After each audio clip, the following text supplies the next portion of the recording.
Well, fall weather outside means it's time for some fall recipes in the kitchen. Jess Thomas with UT's Culinary Institute has a delicious chai cake to share with us today. We all know about coffee cake, which doesn't actually have any coffee in it. But how about something different? How about some chai cake? Bon Appetit magazine just featured a whole array of recipes using ghee. Now you've probably heard of ghee. It's actually made out of butter, but it's actually lactose free. Priya Krishna does this whole article with a bunch of recipes using ghee.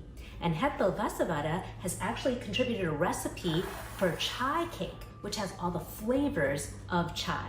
So let's get started on making chai cake.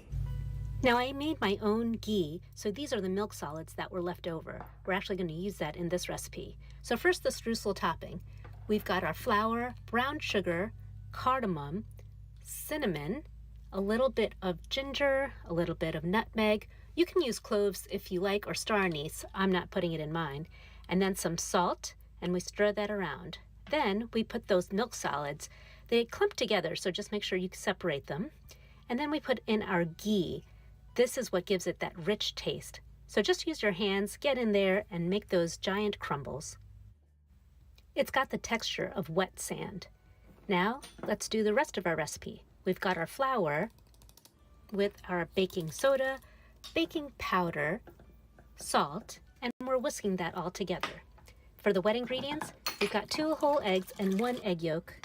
Then we're adding our yogurt and our milk, our granulated sugar, our brown sugar, continuing to mix all of that in.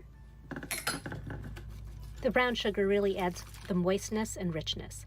We've got our vanilla extract and our ghee. So we're going to mix all of that up as well. Now you can just buy ghee, you don't have to make it, but then you won't have these milk solids. But it's fine if you don't have them. I'll show you how to make ghee another day. So we're just mixing that all together, and then we're sifting in all of the dry ingredients. Now this is kind of like a muffin batter or a pancake batter where you don't want it mixed thoroughly. So we're just folding the dry with the wet, and then we're going to have some lumps in here, but that's totally fine. That's exactly what we want. Now I've cut a circle out of parchment paper and lined a 9-inch cake pan. I'm putting in half the batter, and then I'm putting in half of our streusel. I love that layer in the middle.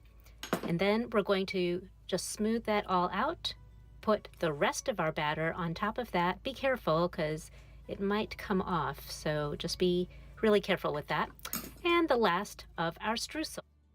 The last of this streusel is going on, and it's definitely my favorite part. We're going to pat it so it sticks to the batter.